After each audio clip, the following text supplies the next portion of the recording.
جو انہوں نے فی البدی کہے اور یا تو اپنے ہی اشعار کی تحریف کی، تو وہ ان کی حاضر جوابی کی بہترین مثال ہیں. اور کچھ ایسے شعر بھی ہیں جو ان کی سنجیدہ شاعری سے لیے گئے ہیں، لیکن ان میں میرے خیال میں بین السطور مزاح کا اور طنز کا عنصر پایا جاتا ہے. تو اقبال کے خطوط اور کلام دونوں میں دل فریب طنز و مزاح کا رنگ ہے. انہیں لطیفہ گوئی، فکر بازی اور طنز نگاری کا سلیقہ تھا. ان کے کلام میں یہ نہیں کہا جا سکتا کہ آپ کو کہیں قہقہہ ملے گا، صرف ایک ہلکی سی مسکراہٹ اور جسے انگلش میں وٹ کہتے ہیں اور اردو میں ذکاوت کہتے ہیں کہ اس کا پہلو ملے گا. تو اقبال کی حصے مزاح کے جس نے ان کے اسلوب کی تشکیل میں کام کیا، اس میں دو شعراء کا بہت ہاتھ ہے. سب سے پہلے تو داغ دہلوی جن سے اقبال نے اصلاح لی، اور داغ کا انتخاب ہی اس بات کی غمازی کرتا ہے کہ اقبال کے فکری رجحان میں ذکاوت تھی، اور داغ کو زبان کا شاعر کہا جاتا ہے اور ان کا کلام لسانی خوبیوں سے مالا مال ہے، جسے انگریزی میں ہم پلے آف ورڈز کہتے ہیں. تو وہی خوبیاں کافی حد تک اقبال کے کلام میں بھی ملتی ہیں. اور اس کے علاوہ جو دوسرے شاعر جنہوں نے اقبال کی ظریفانہ کلام کو متاثر کیا ہے وہ ہیں اکبر الہ آبادی. تو اقبال نے خود کئی بار اس بات کا اعتراف کیا ہے کہ ان کے سماجی برائیوں پر لکھے ہوئے اکثر شعر اکبر کے رنگ میں ہیں.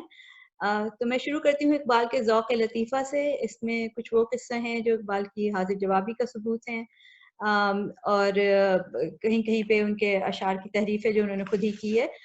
تو پہلا قصہ ان کے ایک دوست اور مسلم لیگی کارکن علی بہادر کے نام سے منسوب ہے. علی بہادر ولایت گئے ہوئے تھے. اس زمانے میں ولایت جانا بہت بڑی بات سمجھی جاتی تھی. تو جب علی بہادر لندن سے واپس آئے تو ڈاکٹر صاحب نے دریافت کیا، کیوں بھائی ولایت سے ہو آئے؟ اس کے جواب میں وہ فخریاں بولے، جی ہاں، میں تو 8 سال کی عمر میں ہی انگلینڈ چلا گیا تھا. تو اس جواب کو سن کر ڈاکٹر صاحب کی رگے ظرافت پھڑکی اور انہوں نے مسکرا کر کہا، پھر تو آپ کو یوں کہنا چاہیے، میموں کے سائے میں ہم پل کر جواں ہوئے ہیں. تو یہ آئی تھنک انہوں نے اپنے ہی مصرے کی تیغوں کے سائے میں ہم پل کر جواں ہوئے ہیں کی بہت خوبصورت اور فی البدی تحریف کی. اسی طرح اقبال کا وہ جملہ تو بہت ہی زیادہ مشہور ہے جو کہ انہوں نے دیر سے اسکول آئے تھے تو اس کی پرسش ان کے استاد نے کی تھی، تو اقبال نے ایک بڑا مختصر اور لطیف جواب دیا تھا کہ اقبال دیر ہی سے آتا ہے. تو اس میں حاضر جوابی ہے، ذو معنی جملہ ہے اور اس میں بہت معنویت ہے کہ غور طلب جملہ ہے. اور ایک اور چھوٹا سا قصہ ہے جو ان کے قیام کیمبرج کے زمانے کا ہے کہ کیمبرج کے زمانے میں چند ہم عصروں سے مذہب پر بحث چھڑ گئی. ایک صاحب پوچھنے لگے، مسٹر اقبال یہ کیا بات ہے کہ جتنے بھی پیغمبر دنیا میں آئے وہ سب ایشیا میں مبعوث ہوئے اور یورپ میں تو ایک بھی پیدا نہ ہوا؟ تو ڈاکٹر صاحب نے جواب دیا، بھائی شروع میں اللہ میاں اور شیطان نے اپنا دنیا میں پینترا جما لیا. اللہ میاں نے ایشیا کو پسند کیا اور شیطان نے یورپ کو. اسی لیے جو پیغمبر اللہ کی طرف سے آئے ہیں ایشیا میں مبعوث ہوئے ہیں، اور آپ سوچ ہی لیں کہ پھر یورپ کا کیا حالات ہیں. تو اور پھر ایک چھوٹا سا اور قصہ ہے جو ان کی ایک دوست تھی، ان کی کرم فرما تھی عطیہ بیگم فیضی. تو ان کے ساتھ ان کی خط و کتابت رہتی تھی. تو انہوں نے یہ پیش کیا ہے کہ عطیہ بیگم کہتی ہیں کہ ایک شام ڈنر پر ہماری ایک مہمان آئی. ان کی بڑی لمبی سنہری زلفیں تھیں اور ان کے چہرے پہ بھی سنہری رنگ کا رواں تھا. تو اقبال عطیہ بیگم کی طرف مڑے اور بولے، انہوں نے فی البدی شعر کہا کہ اس کے عارض پر سنہرے بال ہیں، ہو طلائی استرا اس کے لیے. تو یہ ان کا فی البدی شعر ہے جو غیر مطبوعہ ہے لیکن ان کی سوانے میں ملتا ہے. اور آخری ان کی ذوق لطیفہ کا حوالہ، ان کو آم بہت پسند تھے. تو وہ قصہ سبھی نے سنا ہوگا کہ جب ڈاکٹر نے انہیں ایک آم کھانے کے لیے کہا تھا اور وہ ایک بڑا سا آم کھا رہے تھے. لیکن میں ایک شعر پیش کرتی ہوں کہ اکبر الہ آبادی نے ان کے لیے لنگڑے آم کی ایک پیٹی بھجوائی. تو ڈاکٹر صاحب نے اس کی رسید میں یہ شعر لکھ دیا کہ اثر یہ تیرے اعجاز مسیحائی کا ہے اکبر، الہ آباد سے لنگڑا چلا لاہور تک آیا.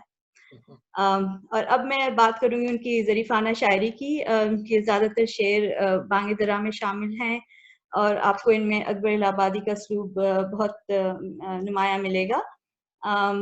جیسے یہ شعر ہے کہ انتہا بھی اس کی ہے آخر خریدیں کب تلک، چھتریاں رومال مفلر پیرہن جاپان سے، اپنی غفلت کی یہی حالت اگر قائم رہی، آئیں گے غسال کابل سے کفن جاپان سے. اور ان کے اکثر اشعار میں انگریزی اصطلاحات استعمال ہوئی ہیں. اگین دوبارہ یہ میں یہی کہوں گی کہ یہ گل آبادی کا رنگ ہے. تو وہ کہتے ہیں کہ بدلا زمانہ ایسا کہ لڑکا پسے از سبق کہتا ہے ماسٹر سے کہ بل پیش کیجیے. اور دوسرا شعر الیکشن ممبری کونسل صدارت بنائے خوب آزادی نے پھندے اٹھا کے پھینک دو باہر گلی میں نئی تہذیب کے انڈے ہیں گندے. بہت اس کے اچھا. بعد اقبال کی کچھ روایتی شاعری سے مثالیں. زیادہ تر جو اساتذہ کا کلام ہے اس میں آپ دیکھیں گے کہ زاہد اور واعظ اور ناصح اور پیر مغاں ان کی بڑی مذمت بھی ہوتی ہے, ان سے چھیڑ چھاڑ بھی ہوتی ہے, تو ان کے جسے کہتے ہیں لتے لیے جاتے ہیں. تو وہ اقبال نے بھی ان کو نہیں چھوڑا ہے, اور انہوں نے بھی بڑے ایک نفیس طریقے سے ان کے اوپر چوٹیں کی ہیں. تو یہ کچھ مثالیں ہیں کہ اقبال کہتے ہیں امید حور نے سب کچھ سکھا رکھا ہے باعث کو, یہ حضرت دیکھنے میں سیدھے سادے بھولے بالے ہیں.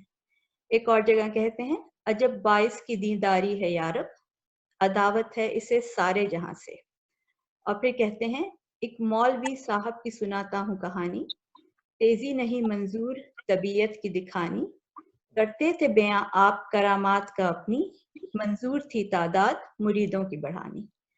اور یہ ایک آخری مثال ہے میں بھی حاضر تھا وہاں ضبط سخن کر نہ سکا, حق سے جب حضرت ملا کو ملا حکم بہشت, عرض کی میں نے الہی میری تقصیر معاف, خوش آئیں گے اسے حور و شراب و لب کشت, نہیں فردوس مقام جدل و قال و اقوال, بحث و تکرار اس اللہ کے بندے کی سرشت.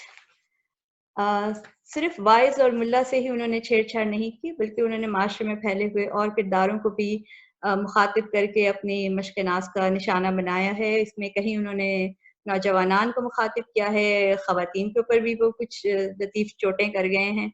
تو یہاں پہ ملاحظہ کیجئے کہ وہ زائرین کعبہ سے کیا کہتے ہیں. زائرین کعبہ سے اقبال یہ پوچھے کوئی, کیا حرم کا تحفہ زمزم کے سوا کچھ بھی نہیں. اور نوجوانوں سے کہتے ہیں تیرا صوفہ ہے افرنگی تیری قالی ہے ایرانی, لہو رلواتی ہے مجھ کو جوانوں کی یہ تن آسانی. اور آخر میں بس ان کے طنزیہ اسلوب کے بارے میں کہوں گی کہ آلدو یہ زیادہ تر جو اشعار تھے یہ سماجی برائیوں پہ تھے, لیکن جو اقبال کا طنزیہ اسلوب ہے اور مجھے یقین ہے کہ شکوہ جواب شکوہ پہ زیادہ بات ہوگی, لیکن شکوہ مجھے بنیادی طور پہ ان کی بہت میری پسندیدہ نظم ہے, اور اس میں جو طنز کا پیرایا ہے بہت لطیف بہت خوبصورت ہے, اور بڑی آپ کو اس میں ایک جرأت آمیز کوشش ہے اقبال کی کہ انہوں نے تھوڑی سی گستاخی کی ہے اللہ کے حضور, اور لیکن جس شوخی اور لاگ لپٹ کے ساتھ کی ہے وہ بہترین ہے. اس میں حلاوت ہے, اس میں لطافت ہے, اور وہ اپنے بلکہ فارسی اشعار میں بھی کہیں کہیں پہ یہ رنگ ملتا ہے. ایک شعر ہے جس میں وہ میں فارسی شعر تو نہیں کوٹ کروں گی, صرف اس کے معنی بتاؤں گی کہ وہ کہتے ہیں کہ خدا تو حیات جاویداں سے آشنا ہے, اس نے مرگ ناگہانی کا ذائقہ تو چکھا ہی نہیں, تو وہ اللہ پہ بھی چوٹ کر گئے ہیں. اور جو شکوہ میں ان کا طنزیہ اسلوب ہے اس کی بس میں ایک مثال آخر میں پیش کرتی ہوں کہ پھر بھی ہم سے یہ گلہ ہے کہ وفادار نہیں, ہم وفادار نہیں تو بھی تو دلدار نہیں. قہر تو یہ ہے کہ کافر کو ملے حور و قصور اور بیچارے مسلمان کو فقط وعدہ حور. تو اس پہ میں اختتام کرتی ہوں. مجھے امید ہے کہ یہ ایک پسند آیا ہوگا. تھینک یو, شکریہ. بہت بہت اعلیٰ, اچھا. بہت اعلیٰ. بہت بہت شکریہ صفیہ بہن, آپ نے بہت اچھا مقالہ پیش کیا اور آپ نے تحقیق بھی اچھی کی. اور ایک گزارش ہے تمام حضرات سے کہ ہمارے پاس 1 گھنٹے سے بھی کم ہے جو ہمارا مقررہ وقت ہے, 1 گھنٹہ رہ گیا ہے تقریباً, اور کافی لوگوں کو بولنا ہے. تو ہمارے جو 5 منٹ مختص کیے گئے ہیں, کوشش کریں کہ ان 5 منٹ میں ہی آپ کا بیان مکمل ہو جائے. تو اگلا جو نمبر ہے وہ محترمہ صالحہ آپ کا ہے, آپ کچھ بات کرنا چاہیں گے؟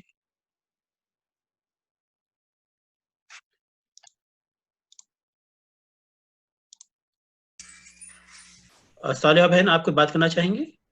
ہاں میں بات کر رہی ہوں, میری آواز نہیں آ رہی ہے آپ کو؟ یہ آ رہی ہے, وہ پہلے میوٹڈ تھی. جی جی, سب کو سلام. اور صوفیہ نے بہت اچھا مقالہ پڑھا. میں اقبال کے بارے میں فیض کی ایک نظم پڑھ کے سناؤں گی آپ لوگوں کو, جو انہوں نے خراج عقیدت پیش کیا ہے، اور میرا خیال ہے کہ اس سے بہتر ان کو عقیدت کا نذرانہ کوئی اور پیش نہیں کر سکا. تو نظم پیش ہے. آیا ہمارے دیس میں ایک خوش نوا فقیر، آیا اور اپنی دھن میں غلخاں گزر گیا. سنسان راہ خلق سے آباد ہو گئیں، ویران میں قدوں کا نصیبہ سنور گیا. تھی چند ہی نگاہیں جو اس تک پہنچ سکی، پر اس کا گیت سب کے دلوں میں اتر گیا. اب دور جا چکا ہے اور پھر اپنے دیسی راہیں اداس ہیں. چند ایک کو یاد ہے کوئی اس کی ادائے خاص، دو ایک نگاہیں چند عزیزوں کے پاس ہیں، پر اس کا گیت سب کے دلوں میں مقیم ہے اور اس کی لہجے سینکڑوں چانس ہیں.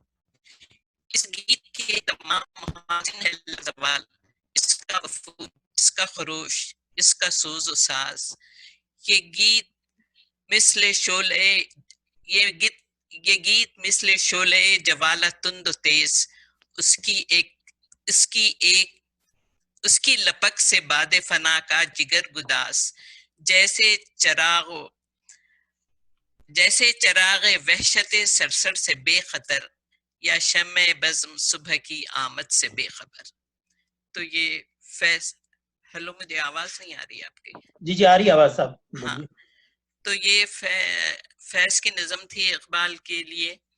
اس کے بعد میں اقبال کے بارے میں ایک دو باتیں کرنا چاہوں گی. آپ کی آواز کٹ رہی ہے کافی نا، اس میں آپ کا کنیکشن خراب ہے. اچھا، اس میں تو میں کچھ نہیں کر سکتی ابھی، اس لیے کہ میں اتنا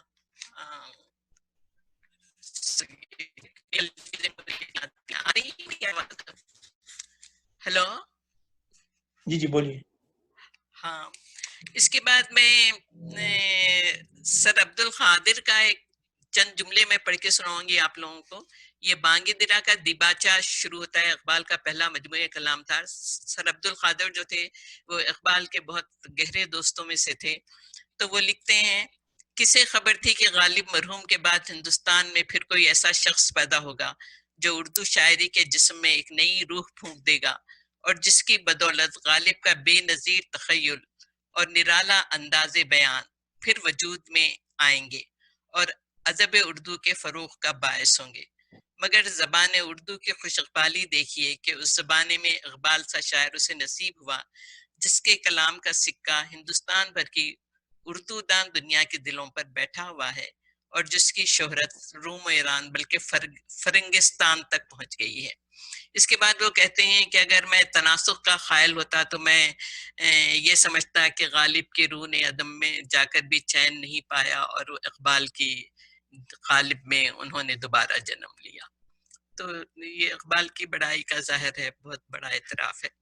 دوسرے چند ایک جو اقبال کی خودی کا جو فلسفہ ہے اس کے بارے میں ایک دو باتیں کہنا چاہوں گی کہ اسرار خودی اور رموز بے خودی، یہ دونوں مطلب یہ کہ اسلام کے حوالے سے ہی ان کے بارے میں بات چیت کی جاتی ہے عام طور پہ. تو میرا یہ ذہن میں ایک سوال اٹھتا ہے کہ اگر